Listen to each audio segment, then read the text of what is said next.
General, nós nos solidarizamos aqui em relação ao atentado que sofreu Jair Bolsonaro, as nossas solidariedades à família de Jair Bolsonaro, aos companheiros de partido, como o senhor também, de Jair Bolsonaro. Lamentamos profundamente um episódio como esse. Boa noite ao senhor.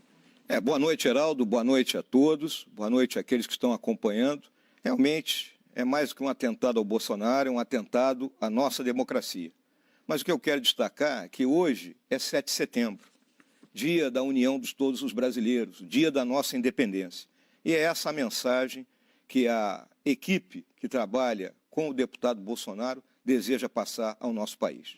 Eu já passo ao Fernando Gabeira, que tem a primeira questão ao senhor. General, uma das virtudes dessa nossa série é tentar entender como os candidatos a vice se comportariam na eventualidade de substituírem o candidato. Mas essa campanha é tão confusa que, às vezes, essa eventualidade vem mais cedo. Ontem estivemos aqui com um candidato a vice que vai ocupar a cabeça de chapa na semana que vem. E agora estamos diante do senhor, que terá mais ou menos, digamos, 10, 15 dias da campanha em que estará praticamente sozinho em relação ao candidato principal. E eu pergunto ao senhor, como a campanha vai integrar esse acontecimento, como ela vai elaborar esse acontecimento e qual será o tom dela daqui para frente? E como será a divisão das tarefas? Muito bem, Gabeira. Nós estamos trabalhando com 3 vetores, né? O primeiro vetor era, obviamente, a recuperação da saúde do Bolsonaro. A partir do momento que ele está no Hospital Albert Einstein, após o extraordinário trabalho feito lá em Juiz de Fora, nós estamos controlando esse aspecto. O segundo vetor é a questão da investigação policial que está em curso, não é? Nas mãos da Polícia Federal, competente, capacitada, e que vai chegar à conclusão sobre a verdade do que ocorreu ontem lá em Juiz de Fora. E o terceiro vetor é exatamente esse: como reorganizar essa campanha. Até então, não é, nós trabalhávamos com uma dupla muito bem afinada. Eu sempre costumo dizer que Bolsonaro é o nosso agitador, é o homem das massas, e eu sou propagandista, que trabalho com pequenos grupos. Então agora nós vamos sentar ali com o Estado-Maior da campanha, compete a mim aquela disciplina intelectual de seguir o rumo que ele vinha dando, até porque o candidato é ele, não é? E em mais 2 ou 3 dias nós vamos conseguir nos reorganizar e vamos aproveitar, né? Temos muito pouco tempo de televisão, vamos aproveitar vídeos que já foram feitos e outros que ele vai ter condições de fazer e outras ideias que vão surgir das equipes que estão trabalhando. General, o tom será mais ou menos o tom da sua entrevista de ontem à noite em Porto Alegre? Quer dizer, calma, serenidade, procurar se entender um pouco melhor em todos os campos. Como é que será o tom mesmo da campanha? Hoje o deputado Bolsonaro me ligou, eram 7h20 da noite. Eu estava ali em Copacabana, junto com a minha filha, que veio de Brasília, com meus 2 netos menores. E exatamente o que ele me disse foi que nós vamos moderar o tom. Por quê? Qual é o nosso grande objetivo? Se nós vamos ser eleitos, nós vamos governar para todo o Brasil, e não para pequenos grupos. Então, essa é a nossa visão, até porque fomos soldados a vida inteira, e quem foi soldado do Brasil sabe que a gente tem que manter a união. Sem união, a gente não chega a lugar nenhum. Candidato Pereira. As redes sociais sempre foram a grande força da campanha do Bolsonaro, porque não tem tempo de televisão, não tem estrutura partidária grande.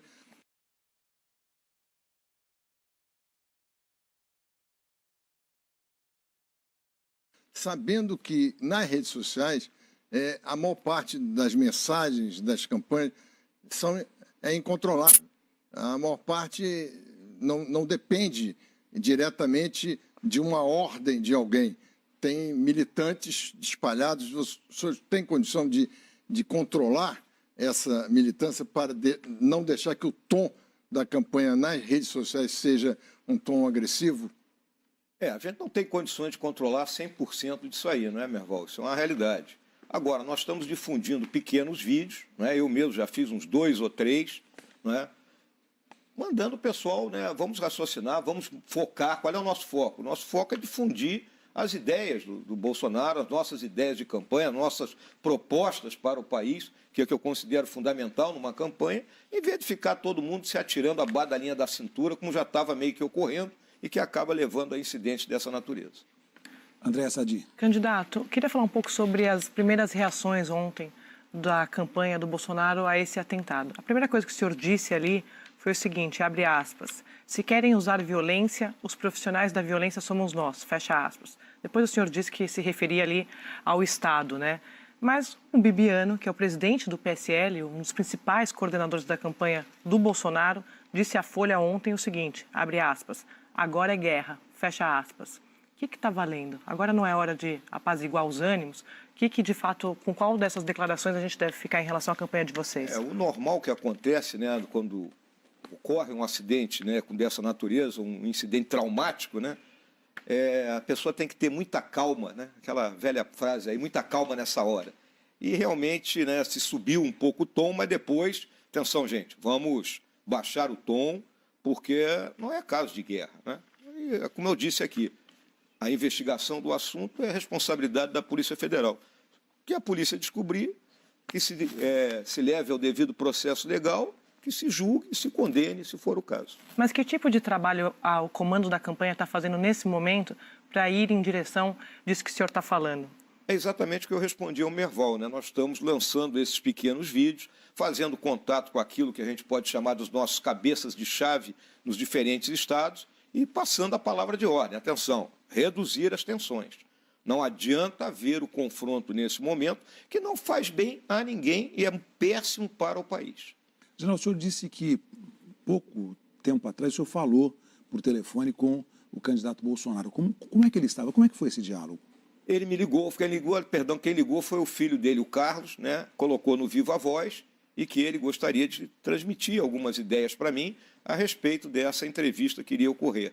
Até porque eu sou meio neófito nos assuntos, né? E ele precisava me orientar, né? Então, foi uma conversa rápida e principalmente nesse tom, né? De não exacerbar, né, a questão que está ocorrendo. Miriam Leitão. Candidato, a campanha de Bolsonaro, a campanha do senhor, sempre defendeu o porte de armas, o direito da população ter armas. Mas isso aí não tiraria do Estado o monopólio da força? E isso aí não é uma forma de dizer que cada um se vire sozinho? Essa questão, como sempre, né, Miriam, é uma questão polêmica, né? Ninguém é dono da verdade nesse papel. A nossa visão é que não é simplesmente jogar fuzil e pistola para cima, cada um pega e sai portando arma. É a pessoa ter o direito de portar a sua arma, ou seja, vai ser submetida a um teste psicotécnico, não é? Vai ter que fazer prova de tiro e aí ela vai portar a sua arma desde que queira. Eu até comparo, pode ser uma comparação exagerada, vamos dizer assim, não é? Mas os acidentes de trânsito matam quase tanto quanto os homicídios no país. E ninguém proíbe de vender carro, muito menos estão preocupados da forma como os nossos motoristas estão sendo formados, e a gente vê desastres ocorrerem à noite e dia, finais de semana, não é? Problemas graves. Pode ser acha que resolve? Pode ser uma comparação exagerada, Miriam, mas o que eu julgo é o seguinte, o que o Bolsonaro coloca é a liberdade de você escolher, quer ou não ter uma arma. E em que isso aí vai resolver o problema? Miriam, a questão do porte da arma, de você ter uma arma, é a questão do equilíbrio de forças, né? Então você pega, por exemplo, você é uma mulher mais frágil, obviamente, sendo atacada por uma pessoa na rua, um homem de 120, 130 quilos, se você tiver uma pistola e souber usar, você vai dissuadir esse Talvez ele me tome a arma e ele passe a ficar armado. Mas para isso você terá que passar por uma prova de tiro, por um treinamento, e você terá capaz de reagir se houver momento. E o monopólio da força, que é do Estado? O monopólio da força é para as questões coletivas, não é? Então, quando você tem grupos, como nós temos aqui no Rio de Janeiro e em outros lugares do país, que ocupam territórios por meio da força, nós não podemos permitir que isso ocorra. Candidato, Gerson Camarote. o senhor não foi a primeira opção do candidato Jair Bolsonaro para a chapa. Pelo contrário, várias outras opções estavam na frente. Poderia citar, por exemplo, o senador Magno Malta, o general Heleno, a Janaína Pascoal, jurista, o príncipe, o Luiz Felipe Orleans e Bragança. Diante disso, acabou ficando uma chapa de 2 militares. E aí eu lhe pergunto, o filho do deputado Bolsonaro, também deputado Eduardo, quando defendeu o seu nome, disse o seguinte: o vice precisava ser alguém que não compense correr atrás de um impeachment. E acrescentou: sempre aconselhei o meu pai, tem que botar um cara faca na caveira para ser vice.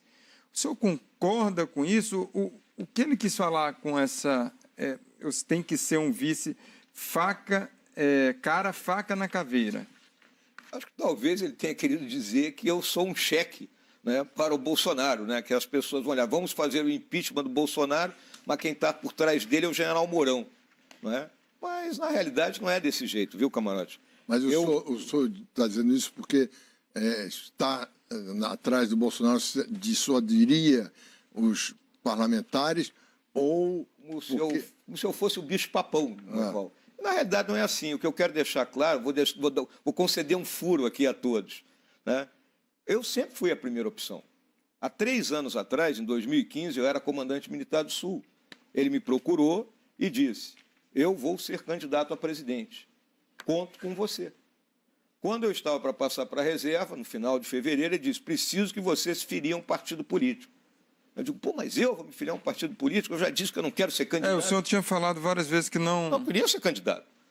Não, preciso que você se filie. E aí eu fiquei aguardando. É óbvio que ele buscou outras opções que seriam melhores em termos de composição e de busca de mais apoios. E, no final, olhou para o banco de reserva e disse: entra em campo. Candidato, mas o Bolsonaro também disse que, quando o escolheu, que ele precisava de um vice que metesse o pé na porta. Aspas dele. O que é meter o pé na porta? Eu acho, mais uma vez, como eu disse para o Merval, viu, Andréia? Talvez queiram me rotular como aquele elemento mais... Não, mas foi o Bolsonaro que falou. Mas o Bolsonaro me conhece bem, ele sabe bem como é que eu ajo, né? Eu acho que todos têm visto aí, nos últimos tempos, a forma como eu tenho conduzido as coisas. Eu acho que comigo ele tem uma tranquilidade, ele tem uma pessoa que o respeita, pelas coisas que ele tem feito e que comunga praticamente com quase a totalidade das ideias dele. Merval. Candidato, o senhor no ano passado estava na ativa, falando para um grupo de militares, afirmou a seguinte coisa, aspas: os poderes terão que buscar solução. Se não conseguirem, chegará a hora que nós teremos que impor uma solução. Depois o senhor explicou que só se houvesse uma situação de caos no país. Mas que solução seria essa que os militares imporiam fora da Constituição? A Constituição já prevê estado de sítio, estado de emergência, aprovado pelo Congresso.